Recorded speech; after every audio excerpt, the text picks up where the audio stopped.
Today we are speaking with Dr. Vera Tarman, addiction specialist and medical director of Renascent, an inpatient drug and alcohol treatment center in Canada. Dr. Tarman is currently overseeing Renascent's unique 28-day live-in treatment program for women with food addiction. She has treated over 100 food addicts and can attest that food addiction is as serious as other addictions. She is also the author of the wonderful book, Food Junkies, Recovery from Food Addiction. I've probably read this 3 times and I learn something new every time I read it. Highly recommended. Dr. Tarman is herself in recovery from food addiction and has sustained a weight loss of 100 pounds for over 15 years, mainly by following a healthy and delicious food abstinent plan. Thank you so much for joining us here today, Dr. Tarman. I've been looking forward to this interview for quite some time. Thank you, Karli. I'm really happy to be here. Good. Okay. So for those who are kind of new to this concept, would you mind defining food addiction and what types of food tend to cause this phenomenon? Okay, so that's a really big question, and I'll answer it in 2 parts. One, the food is addictive, and then there's food addiction. And the food is addictive, and usually what we start with is talking about sugar and processed foods, or basically processed refined carbs. The food industry has engineered these foods, processed foods, to be highly, they call it palatable, but let's just call it what it is, addictive. And so everybody who eats any kind of processed food is lured by the desire to have more than one. In other words, that the food is somewhat addictive, but it doesn't mean that they're food addicted themselves. They're just eating addictive foods. And if you, just the short answer is if you just avoid the processed food industry, you kind of get off that highway before you even go right down to, the terrible destination of food addiction.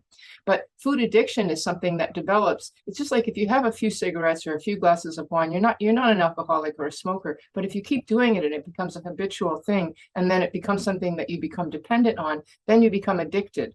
And that's the part, that's where I come into the scene. I mean, you come into the scene early days to get people off that highway or off that bus. And I deal with the bus crash at the end, of what happens. And when people become food addicted, they're almost always addicted to sugar, and I'm meaning added sugar. I don't mean sugar in fruit or sugar in vegetables. I'm talking about added refined sugar, and then refined carbs. And then in some cases, the addiction develops and it morphs into then actually eating behaviors become addictive. Like a person can just eat even super healthy food, but they're always eating. They're like basically what we call a volume addict. So I like the term food addiction because it embraces all. Oh, my cat's joining us. It embraces all of the various ways that we can become addicted. But early days, it's usually just specific foods like sugar and refined carbohydrates. And by that, I mean muffins and chips and bread and junk food, cake. Yeah, dessert. that makes so much more sense that somebody would have problems with something like grapes or sweet potatoes after already developing. Yeah, usually people don't start that way. I mean, there are some people who are highly carb sensitive, and my guess is they're probably the same people that will become insulin resistant more quickly. So they are more likely to become diabetic before anybody else. So there's some people who are, highly, so, even not grapes, but dates or bananas or like the super fruit stuff. They have a hard time putting it, or cherries, they have a hard time putting that down. But for the most part, fruits are okay early days. It's later on when they might not be okay anymore. Okay, so there's a cumulative aspect. Yes, absolutely. Okay, yeah. That makes much more sense. Thank you. Okay, so as someone who has worked with and studied food addiction for over 20 years, can you explain why so many of us find it difficult to manage our eating behavior, often leading to physical and psychological consequences? The thing is if we wouldn't be having this conversation if this was 100 years ago and before the food industry got in on the scene. There would have been the occasional rich people, like, we hear about Henry VIII and we hear about kings and queens who, morbidly obese and, having, super sick because they had access. And it's only been thanks to the food industry that we've had access to the kinds of dangerous foods that we're eating now. And we've kind of blindly meandered into the grocery store, basically, because we've been led, in a way, by false truth. I mean, it wasn't intentional, where there was the big phenomenon in the 1970s about the low-fat movement. We have to get rid of our fats. And people thought, okay, I was one of those people. Fine, we're going to cut down our fats. And inevitably, not intentionally, we ended up eating way too many carbohydrates. And again, I'm not talking about fruits and vegetables. People didn't go to the sides of the grocery store and stock up on stuff they should have. They went in the middle and got the low-fat stuff. And so now all of a sudden people are eating refined foods that are higher in sugar than ever before.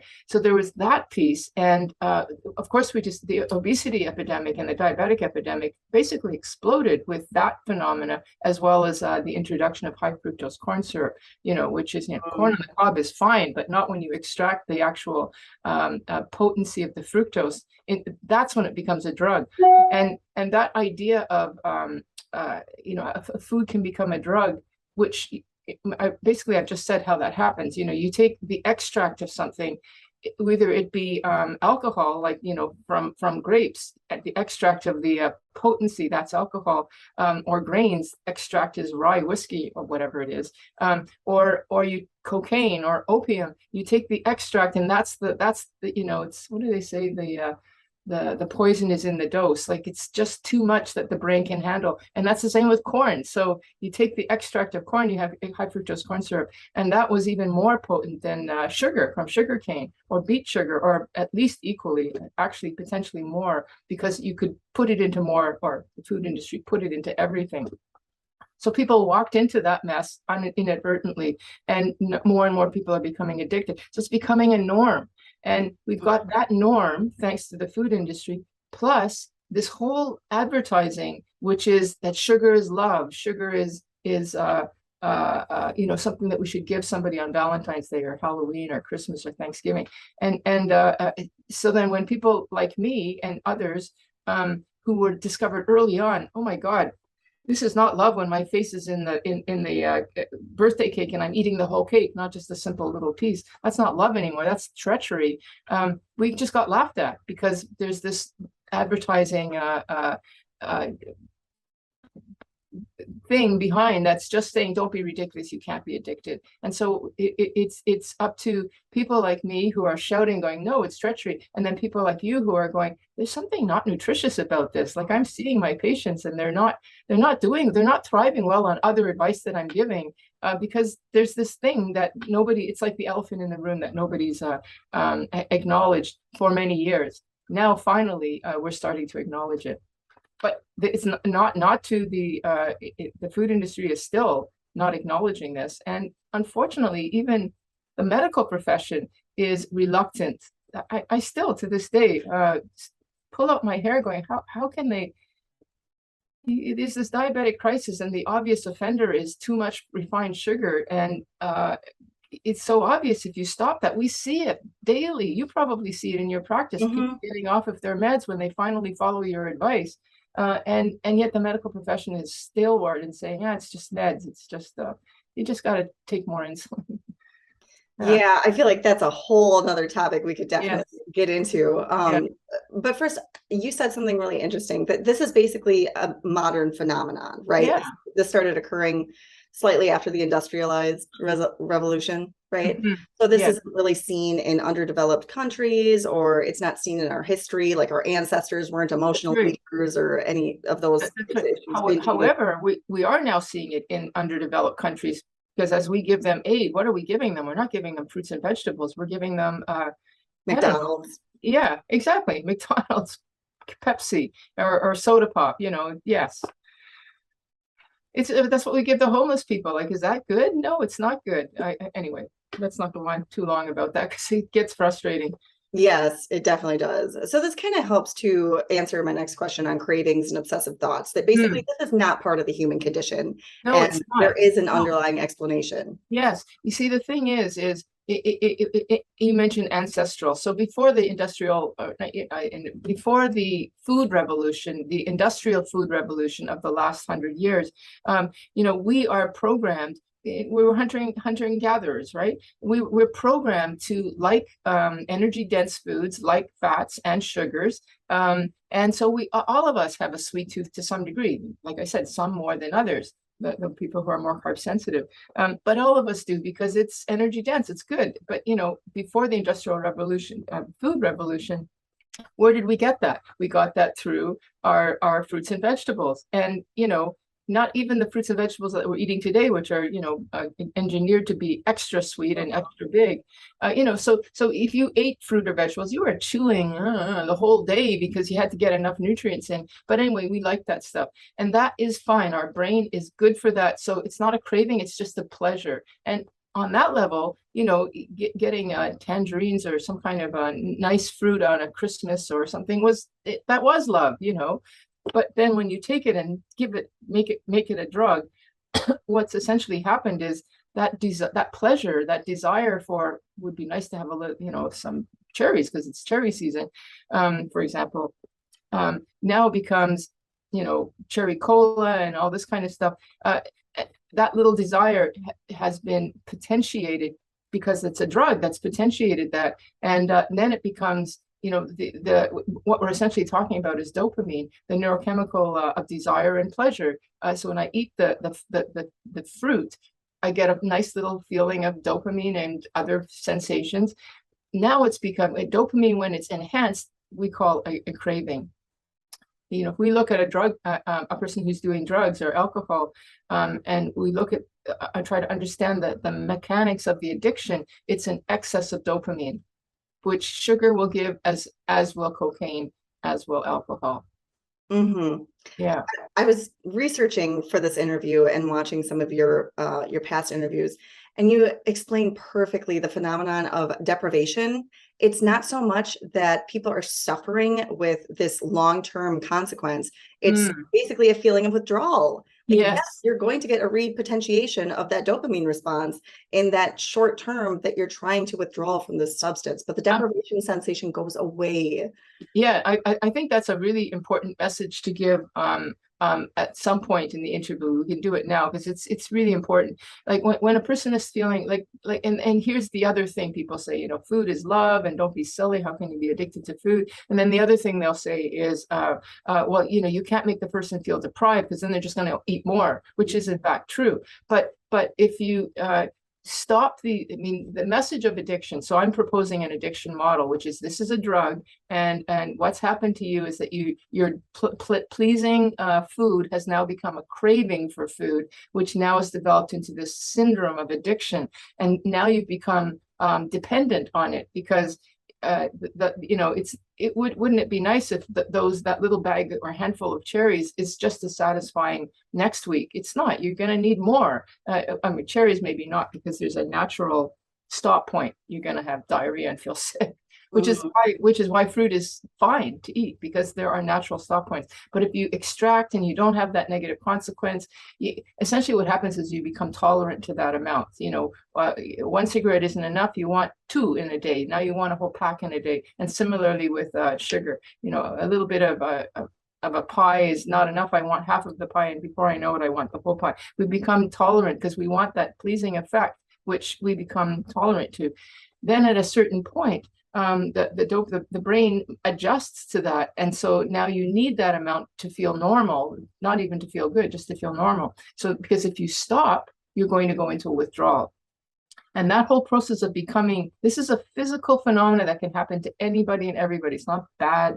Genes, well, genes do certainly play a role, but it's not moral. It's not because you have poor willpower. Is what I'm trying to say. It's a physical phenomenon that happens when you're in an exposure of something that's too much. You adapt to making the too much normal. It's like the six Mars bars is now the 1 Mars bar, if you know what I mean. So now when I stop, it's not just that I don't have a Mars bar, it's that I want 6. And that withdrawal is what we call deprivation. And the phenomena of addiction, depending on how long you've been in it, and how, like if you're a binge eater, you're doing it much more quickly than if you're just doing for the holidays. You're not going to really become addicted if it's just on the occasional holiday. But if it's every day, and it becomes that way eventually, and then you stop, that takes anywhere from a month to years. When you stop and you're in withdrawal, the good news is, as long as you stop, because this is the addiction model, you have to stop this phenomena that's created because of the drug, the food. If you stop, it only takes, I don't know, 2 weeks, 3 weeks, a month tops until you recalibrate back. But if you keep having it a little bit here and there, it's like, okay, I'm eating less sugar than I did before. It just feeds the addiction. And so that withdrawal lasts as long as you keep cheating, essentially, like those cheat dates don't work. Certainly not as you're moving along. If you've actually got the syndrome of food addiction, cheat dates no longer work. They just prolong the agony. Mm-hmm. However, let me just finish this and then please ask another question. No, go ahead. If you haven't actually become food addicted, and you, like I said, you're still you're going to get off that bus before the crash, you can probably have a little bit of sugar here and there because you haven't yet developed that whole phenomena. And so then it's like the early days where you're bombarded with it, but not enough that the brain has started to adjust. And that's why I think that there are some people who can get away with having a little bit because they're early stage. But I wouldn't play with that one too much. That's like playing with Russian roulette. You're better that you enjoy real food, like real fruits and vegetables, rather than the other stuff, because you can't become really addicted early days to fruits and vegetables. You can once you're down the line, but early days, not likely. Okay, so you're saying that you experiment with those who, let's say, suffer with binge eating disorder, and then you try to remove those addictive foods because there might be that addictive component as well. Yeah. Yes. And then they start feeling deprived, so they start binging more. Yeah, but you know what? If they're already at that stage, that means that already they're feeling. If we're using the addiction model and not the food eating disorder model, because those are two separate models. If we're using the addiction model, if they're already feeling that deprivation, that means they're already having withdrawal, which means they're already on that phenomena that food addiction is actually starting to become entrenched, in which case I would say it's probably a good idea not to reintroduce those foods. But if it's early days and it's not really a binge, it's just they're overeating and they want to eat, with the help of a coach or somebody, not the person themselves, they can try to introduce stuff. But really, if they're already binging, I would say they should just stay away from that stuff, because that's already a sign that something has happened. Okay. Yeah. In a permanent way.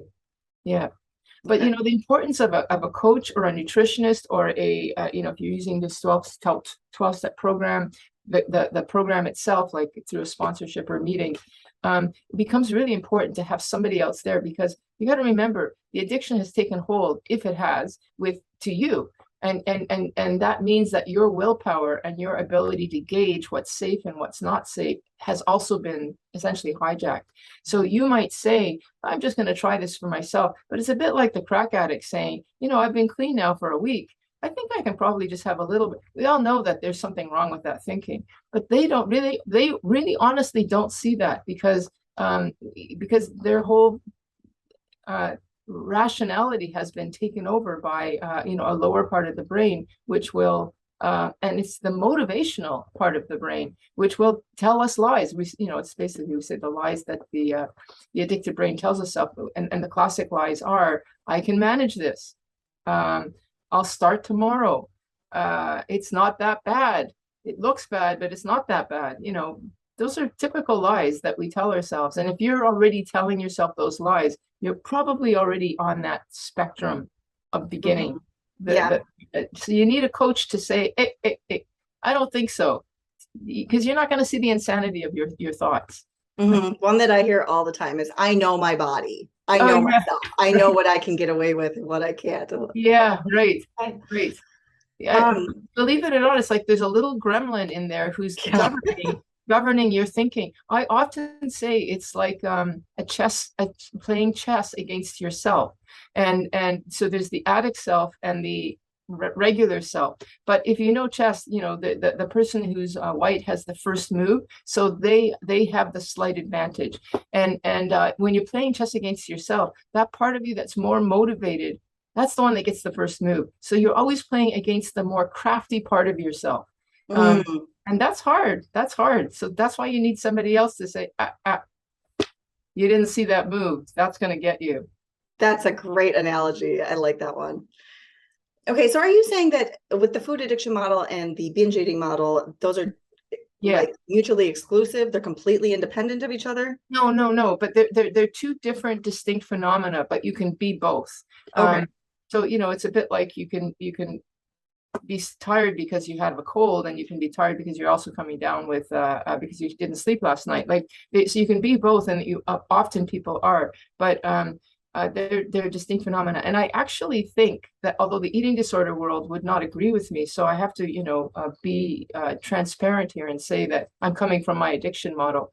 The eating disorder model will probably say that well, they don't actually like the whole concept of food addiction. And I'm not talking about, I don't want to say everybody, but generally speaking, we're pretty antithetical against each other. And so the eating disorder model, which I think is actually less, I think food addiction is much more prevalent, and that there's probably a lot of people who are diagnosed with eating disorder because food addiction is not being acknowledged, that should be diagnosed as food addicts. But the actual eating disorder diagnosis it's predicated on a belief that it's actually not about the food. You're just using food to deal with psychic distress. So that's the comfort eating idea. And it's the idea of I need to control something, and I can't control the distress that's happened, the trauma that's happened in my life or that's going around me right now, but I can control my food by not eating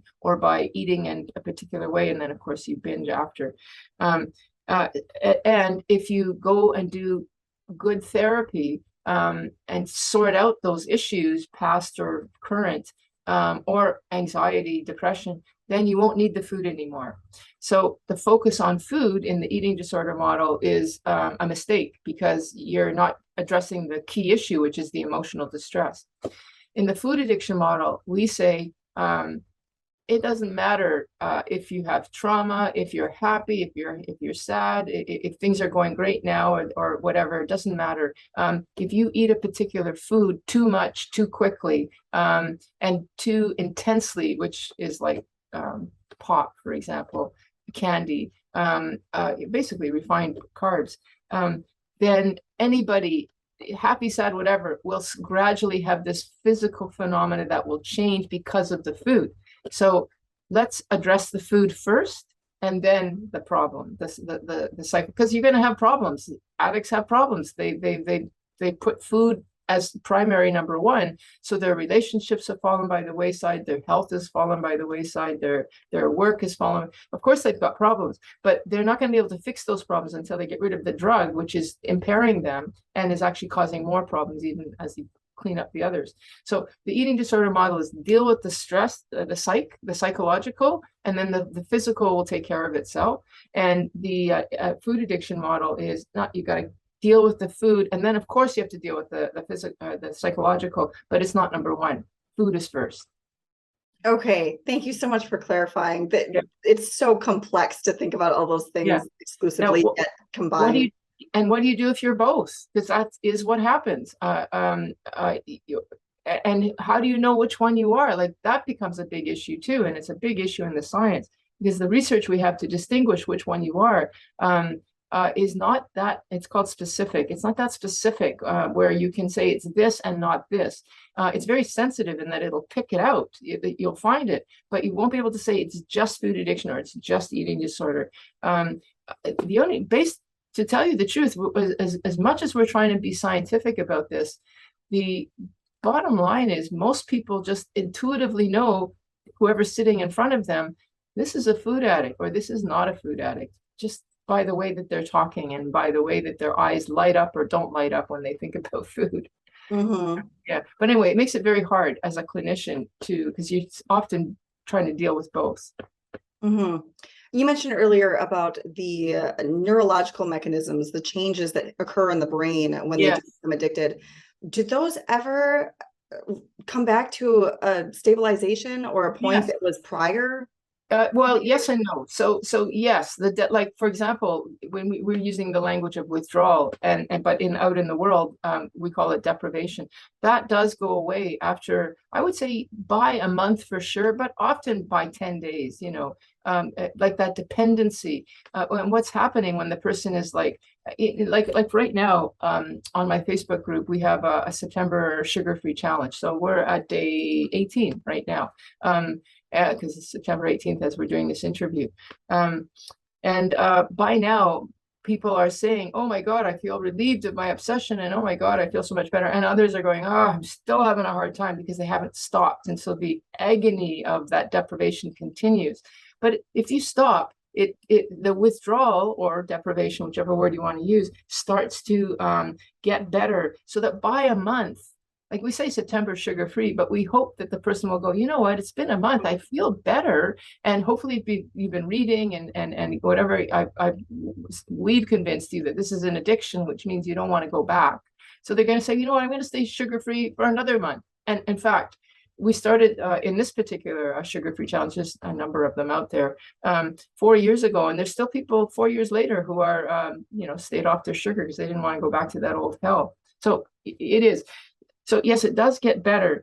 So that's the answer. Yes, you do recalibrate, and it doesn't take that long. But the bad news is that once that phenomena of addiction has entrenched itself, okay, so you're back to normal, but there is still residual damage or residual change.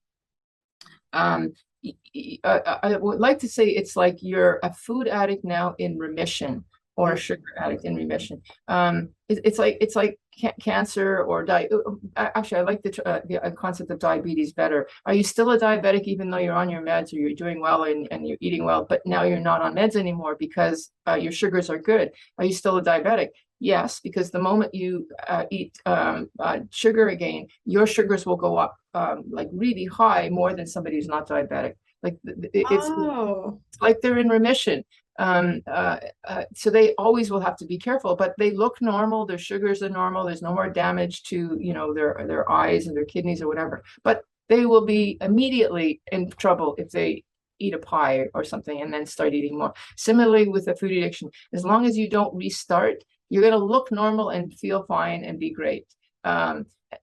Including your weight. If you've lost weight because you put it on because of the whole obesity crisis, we're saying people are losing weight and they can't, trying to lose weight and they can't, or they lose it and then it comes back.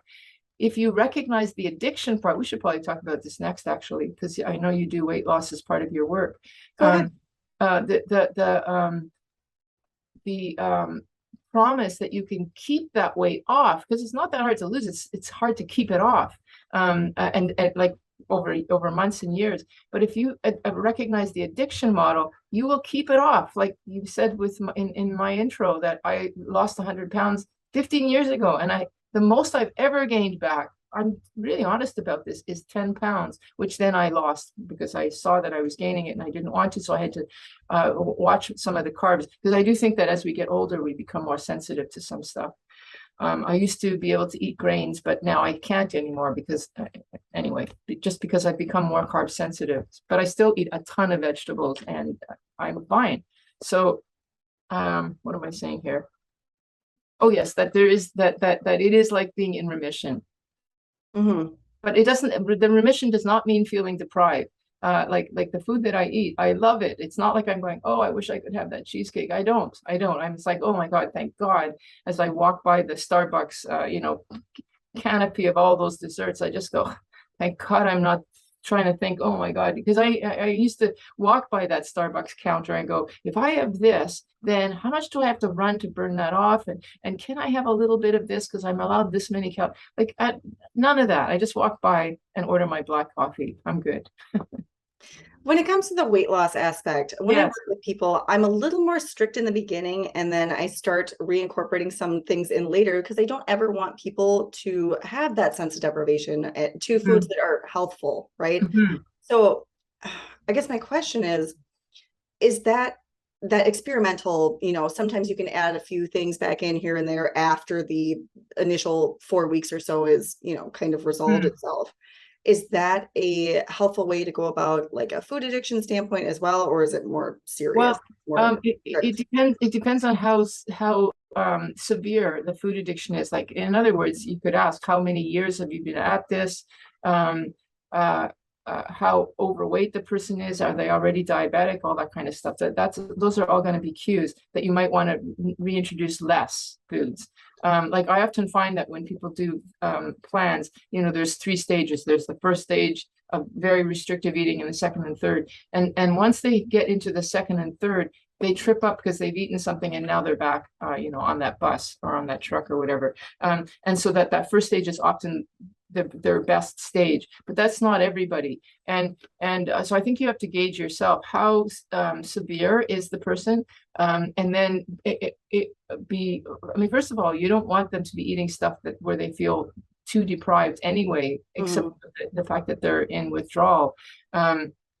Like, it should still be stuff that they like. But if we're talking about reintroducing things like vegetables or grains or something like that, fine, do that carefully. And however severe it is, be more careful about what you're reintroducing, because they may not say, look, grains might be a good example. I mean, they're not going to have quinoa or rice or something like that, but now they want to reintroduce that. They're not going to say, oh my God, I love this, I want more of this. But what they're going to do is say, I find that I'm opening the fridge more, wondering if I can have more of something. Like, I'm not full when I was before, or I'm starting to think about food again in a way that I didn't before. Like, it's not necessarily a drive for more of that food that you've reintroduced, just opening up that hunger that is not satisfied in addiction.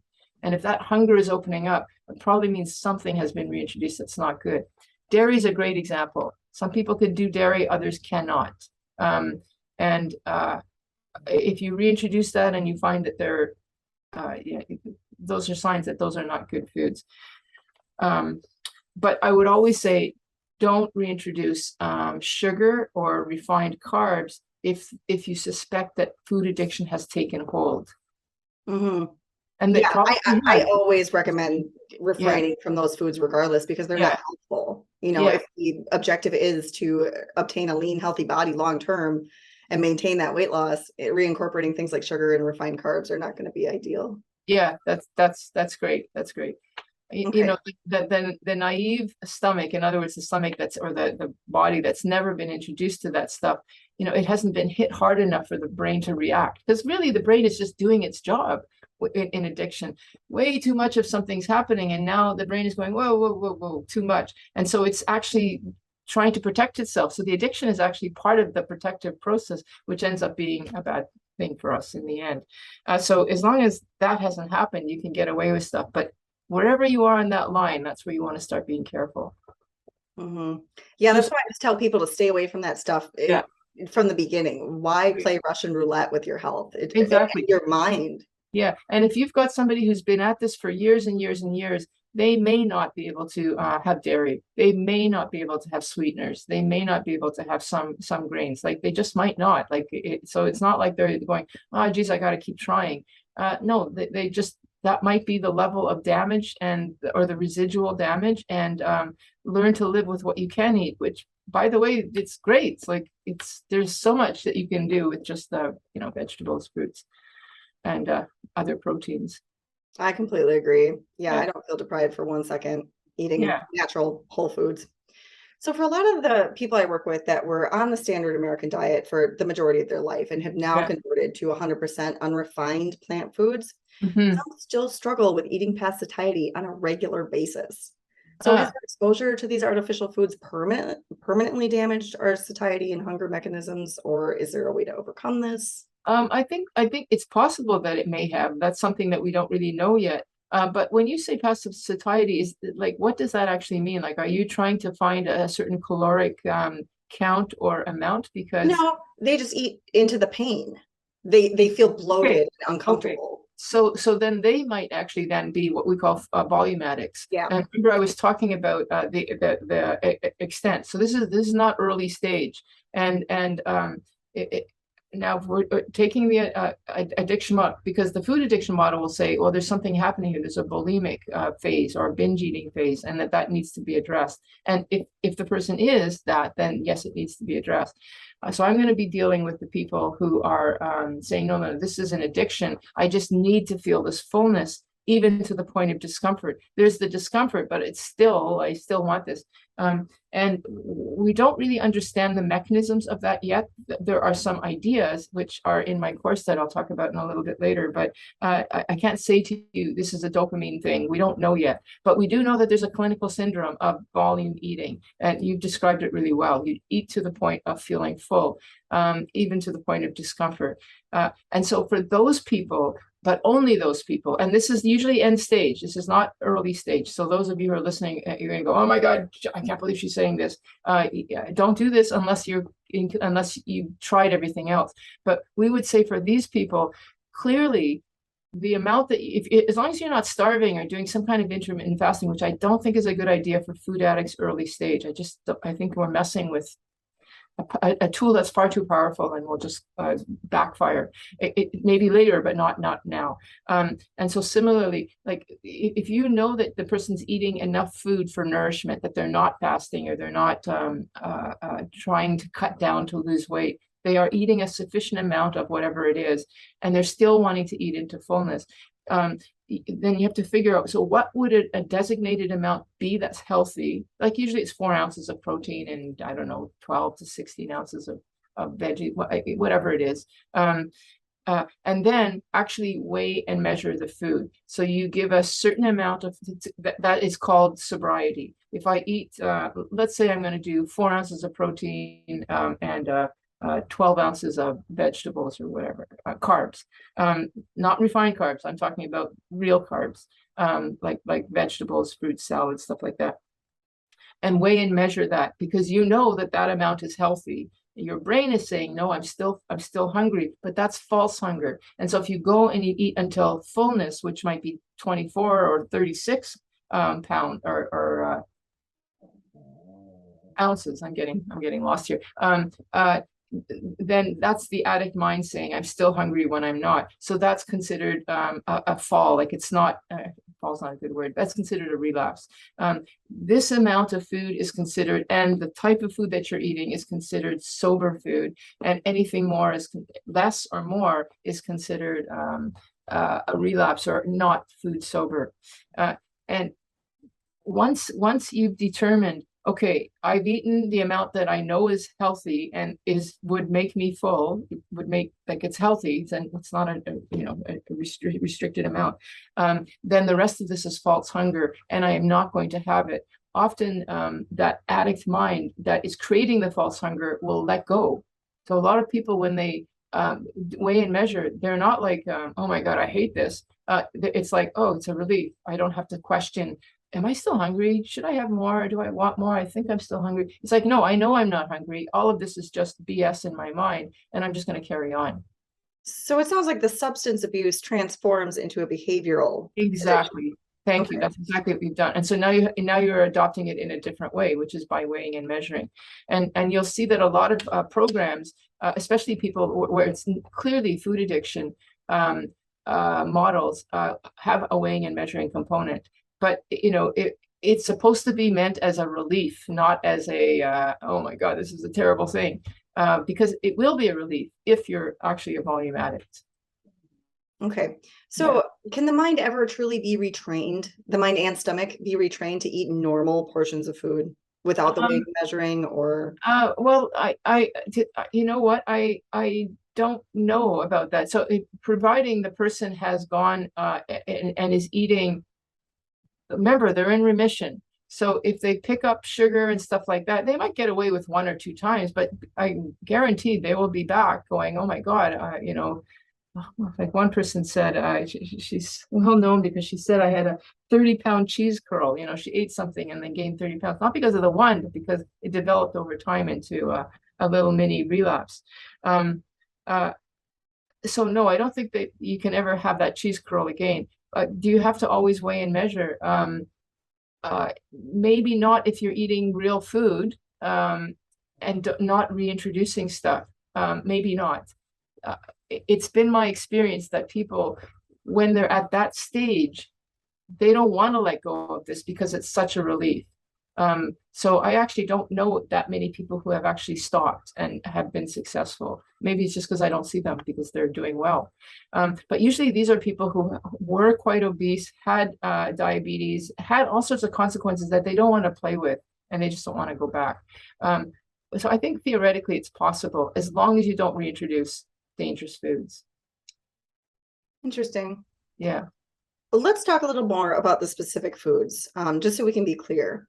Yes. So many people are aware that sugar and refined carbohydrates are detrimental to our health, but Yes. many fail to see the connection with things like flour, coffee, Yes. high-fat foods.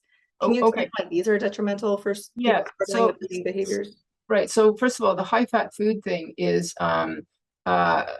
up for a great debate. A lot of people say fat is fine. The thing about fat is it makes sugar more palatable. Like nobody's going to eat, a thing full of, sugar, like in this jar or my glass. But if I put fat in it and a little bit of water, now I've got and whip it up or something. I've got whipped cream. I've got ice cream. I've got something. So it ends up being I can eat a lot more sugar if I put fat in it. It's a really nice vehicle, but just fat in and of itself, I'm not going to argue. It may have it certainly has pleasing components and it has mouthfeel that we like, but I don't know if it in and of itself is actually addictive. It is part of the addiction picture, especially if you add sugar, salt, fat together. But fat in and of itself, I think, is questionable. Coffee has some addictive potential, yes. And if you're end stage,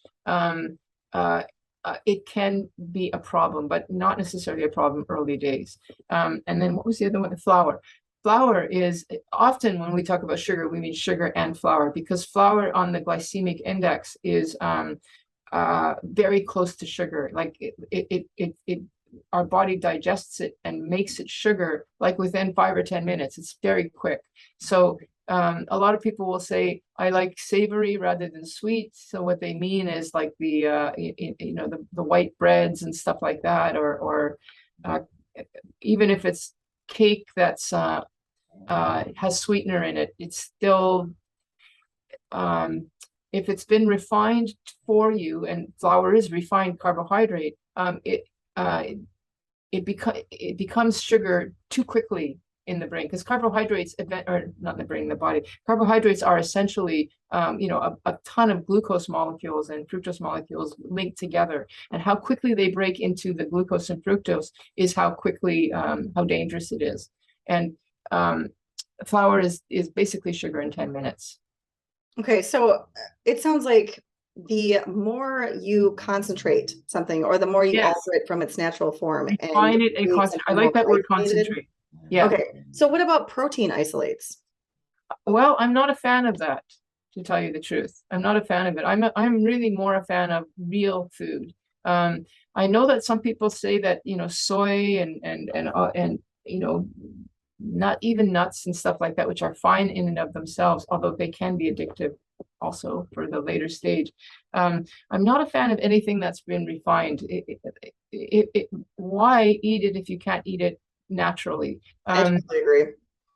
It just makes me suspicious because you're making something too easy and therefore too much.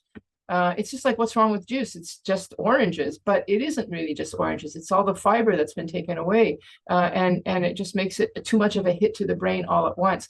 Like the whole process of something being unrefined is it's a gradual, steady flow of that carbohydrate that we need, but not all at once, where the brain is going to go, whoa, and then it has to do that whole adjustment, which we then call addiction. Yeah, and not just the brain, but the kidneys, the liver, all these other things that have to like detoxify and digest these substances.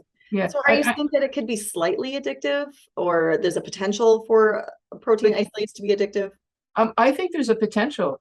Yeah, I do. And yes, I think that there's a potential. Maybe not in and of itself, kind of like fat, but as a vehicle for. I don't know enough about it. I haven't read the research about that, so I have to be honest about that. But just by virtue of the fact that it's refined, makes me nervous. Okay. Yeah. So let's go back to, you mentioned Oh, go ahead. Can we say you said what are some of the foods? I do want to say what's really important is don't get caught. This is again the refined story. So this is we're talking now to a vegetarian vegan audience, right? Mhm. Don't get caught in thinking, okay, it's vegetarian, it's vegan, it's healthy. There's so many ways that the food industry gets its foot in the door, and with these stupid, it's like the keto world as well. These little keto bars and these little vegan, it's I don't the promises that they make, but it's still a refined product, and just by virtue of that, it's suspicious. So don't get caught by the fact that it's a label that says it's healthy and that it's vegan, vegetarian, it's fine. You can eat a lot of garbage, bad food that's still going to be vegetarian, vegan, or keto or whatever. You want to make it as clean as possible. In other words, as unrefined as possible. I don't care what the food plan is, but I do care if it's refined or not. Yeah, they call that the halo effect in marketing when you put like organic or gluten-free or Exactly. vegan on it, and people think, oh, Exactly. well, it must be good for me. It must be good for Yes, you. I have a Yeah. lot of people asking about things like liquid aminos and nutritional yeast and things that seem innocuous, but you Mhm. really got to ask yourself, why do I need to add these things to my food to make it more That's appealing? that is a Why very can't good I just question. be satisfied by the Yes. food in and of itself? Like it's okay to like season things, of course. Yes. We want to Yes. get excited about our food, but when Yes. we're dumping this salty, sugary hot sauce on something, we gotta start to Yes. wonder, Yes. what's really going on here? Yeah, and that's what I thought when you asked about the protein isolates. I thought, why are we needing to do that? Why can't we just go to our natural options? Well, honestly, some people I've worked with have really uh, a lot of issues with their GI system. Mhm. So they weren't able to eat things like legumes or nuts. So Right. that was like the last resort. So Yeah. I was just Yeah. curious because a lot of people ask about protein powders. And Yes. like I said, I'm not a fan either. But I am interested in hearing more about the grains. Like that seems to be the only whole food that you keep mentioning that is detrimental to this process. It can be because it seems to be on the glycemic index, it's more in the middle, like the like if we think of the glycemic index as sugar is 100 and Brussels sprouts are 20 or 30. I think grains are in the 50, 60 range.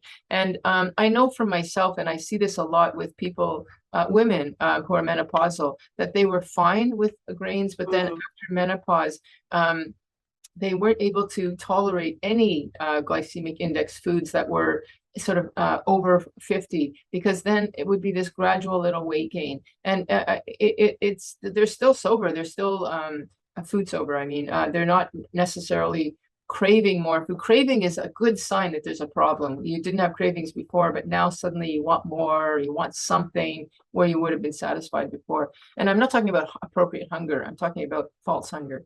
And I found that when women, including myself, reached, over 50, something like that, that, it's an extra 10 pounds. Like I said, that extra 10 pounds was, uh, it might have been fine, but I found when I removed that, I got quiet again. And I'm just assuming it's because of the glycemic index, the processing of that. Okay. Okay, Yeah. that makes sense. It, So, it's like some people can get away with bananas, but after a while they can't because bananas are very sweet. mhm. Um, yeah. Okay. Yeah, I am actually one of those people. I found myself eating up to 4 or 5 a day. I was like, okay, maybe this isn't such a good idea. Now I don't touch them. Yeah. Yeah. For example, there's a good example. Yeah. So I've heard you say on a number of different occasions that the sugar and flour are kind of a gateway drug. Yes. So are children more susceptible to this Oh, phenomenon? God. This is the terrifying thought. I think about, there's things that we could terrify ourselves about the future, climate change, what will happen. And, more, of course, I work in the field of addiction. So the opiate addiction is devastating, but I worry more about sugar because, we give even mom when she's pregnant, she's baby hasn't even been born and she's eating all sorts of garbage food. It's already affecting the child's metabolism, potential weight at birth and potential weight for how long how the predisposition for obesity, and their taste, their desire for sweet is already more directed even before they're born. And then even if mom ate well, you know, what do we give our kids? So we're giving our kids not you know, after breast milk, or if they're lucky, they have breast milk. But whenever we start giving them food, it's sugary stuff. And so not only does the baby child not develop the taste for fruits and vegetables, which requires a bit of training, but you know, what do they say? It takes like 11 to 17. yeah, for the develop a taste. Well, they're not doing that in that window period when it's so important. And so now they're going to want. It's like the dog that's learned how to socialize at a particular time. And if it doesn't, it's going to be a dog that's afraid of everything. And so it's going to be a kid that's afraid of eating fruits and vegetables. They just want the sweet. So not only are we doing that, but also remember, this is a drug. Imagine giving a kid beer instead of water. They're going to develop a taste for beer, and they're going to develop a certain tolerance for that. And similarly with food, they're going to develop a certain tolerance. And remember, what's happening in the brain is it's a dopamine adaptation, which then becomes an impairment. Addiction, really, you could call it dopamine impairment syndrome. It's a dopamine response. And that dopamine will pick up on, now the kid doesn't want to eat anymore because they've just discovered cigarettes or they've discovered pot. And it's like the door has opened, the dopamine has been kindled and ready, and now another drug will just continue on. And many of us who are food addicts will say, I ate a lot, then I stopped as a teenager because I was gaining weight, started smoking cigarettes instead, started doing drinking instead, didn't eat anymore because now you're developing a problem with another substance. And then not until they're in their 30s, 40s, 50s do they come back going, oh my God, look at me, I got to change my life. And then just rediscover their food addiction. I hope I answered your question. Anyway, my worry is that we're making kids, they're going to be more likely to smoke cigarettes, more likely to smoke pot, because now it's becoming legal everywhere, it seems, and then potentially more likely to take drugs like opiates. Like it's scary. And more likely to continue this food pattern throughout their life. Absolutely. And it'll be harder for them than me. I mean, you know, I grew up in an era when you didn't eat when you only ate at appropriate times, like not in the middle of school class, or, I mean, I didn't eat in front of patients. I have people all the time now eating in my office. Like it's not even a thought anymore. We just eat whenever we want, on the subway, on the bus, whatever. So I grew up in a more restricted era, and I had trouble. Now imagine young kids now who it's so permissive. Mom is saying, well, if the kid wants it, they should have it. No, you wouldn't say that if the kid wants a cigarette. I'm talking about a 5-year-old, a 4-year-old. You wouldn't do that. We got to do the same thing with our kids. No, you can't have this. I know, I take my daughter out and I always bring her my version of a cupcake, you know, or my version of something healthy that she can have at a birthday party or something. And people always ask me, like, aren't you feeling like you're depriving her? Like, no, in no way, shape, or form. Yeah. So before we get off that subject, I just want to be clear. You don't recommend like whole grain sprouted pastas and bread for kids, or? No, for kids, maybe, because they haven't developed. I'm talking about end stage, where people are super sensitive. If they're not eating other stuff, like candies and stuff like that, I don't think the bombardment of, I think that their system is robust enough that they can manage, as long as they're not getting it bombarded elsewhere, like through sugars and stuff like that. And then possibly as they get older, or if they develop a food addiction, then it's another question. I would say that questioning the use of dairy or grains or sweeteners or even coffee are not really, well, you don't want to introduce a kid to coffee too soon, but you know what I mean. Those are more late stage maneuvers or interventions, not for a kid who hasn't developed anything yet. Okay, thank you for clarifying. I always worry about that when I give my kid, you know, like the Ezekiel bread or something. Okay, so I really probably the best bread of the bunch anyway. Yeah, of course. But still, she wants it on a regular basis because that's the only processed thing she gets. So is it okay for me to be doing this on a regular basis? Well, you know, the fact that she wants it on a regular basis might be a cue are a clue to you to be more careful with it. And I don't mean stop, but just curtail it. Because the way addiction develops is constant access and a lot. So if you manage that so that nothing actually, the brain doesn't adapt. The desire for something is the dopamine, and if that's a little bit more, there's a cue. Okay, I better back off a bit. I don't mean stop. I mean back off. Okay, that's helpful advice, because myself and my husband suffered from food addiction. So I'm terrified for my baby girl. Yeah, well, keep watching, and it might be something you'll have to stop, but I don't know if you need to make that decision. You can still try, and you're obviously somebody who's attentive to all of this, which is the best option. Like, it's the best thing. Your child has her own nutritional coach. That's a good in the house. Yeah. I really want to respect your time, but before we get into how it is that we can reach you, get in touch with you, and I want to hear all about your course, what do you do to fill this void that people lose when they no longer have their addiction, when they they're just constantly seeking and seeking and seeking to. Okay, so you know what? This is a very good question. And you use the word seeking, which I love, because I do think actually that people who are addiction prone are actually seekers, and they're looking to fill the void. We all have a void, but some of us have a bigger void than others. And, a spiritual seeker is a great term. I think in the 12-step program, we call it a spiritual program because this is essentially the thing. You can get the person to stop, but how do you keep them stopped? You have to have some kind of spiritual solution. So 12-step program is right out in the front about that. If you don't like that and you're more secular minded, I think that it is essential to recommend things like I don't know if it's yoga or mindfulness or Buddhism or some kind of practice of spiritual meaning, some sense of meaning in a person's life, so that they can fill that void where it's meant to be filled. We're seekers, and in our secular society, there's not a lot of options, so we feed our hole. But really what we should be doing is going out there and filling that hole through service, through connection with others, through a belief in some larger meaning.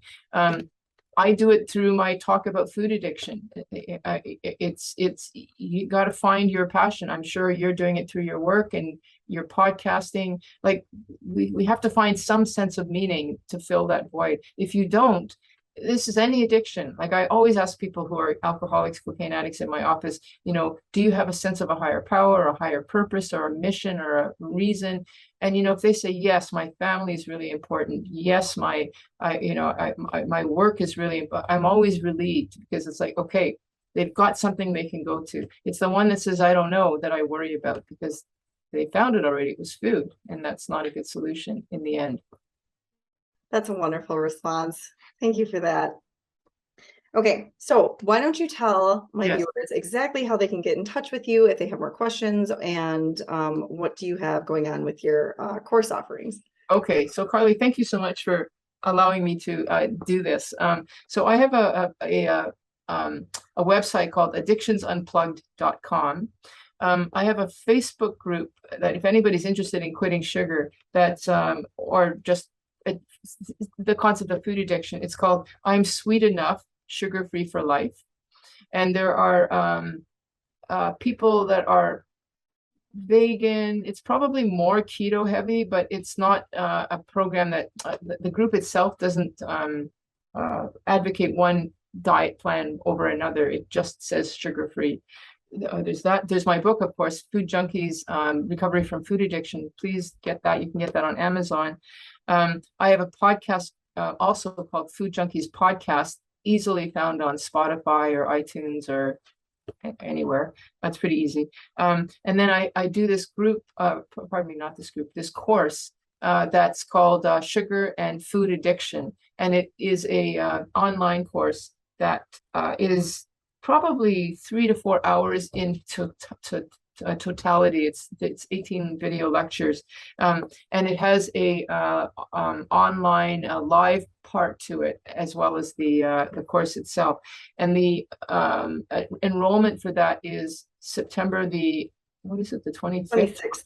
Yeah, 26th to October 3rd. And then the course itself is 3 weeks from October 3rd until, what is it, the 18th or whatever. But you get the course, access to the course whenever. But if you want that live support, that's the time. So if you're interested in the course to learn anything and everything about sugar addiction, I basically add the book information plus everything since then, including stuff like talk about volume and intermittent fasting. And yes, it's everything that you would want, but you have to enroll. You can get on the wait list now. That's what I'm trying to say. Okay. Mhm. Okay, fantastic. So we have your Facebook group, your website, your book, your podcast, your course. You are a very busy woman. I am. Okay, Dr. Tarman, thank you so much for being very generous with your time today. And I look forward to seeing what you come up with in the future. Okay, thank you, Karli. Thank you so much for asking me. You're welcome. Have a great day.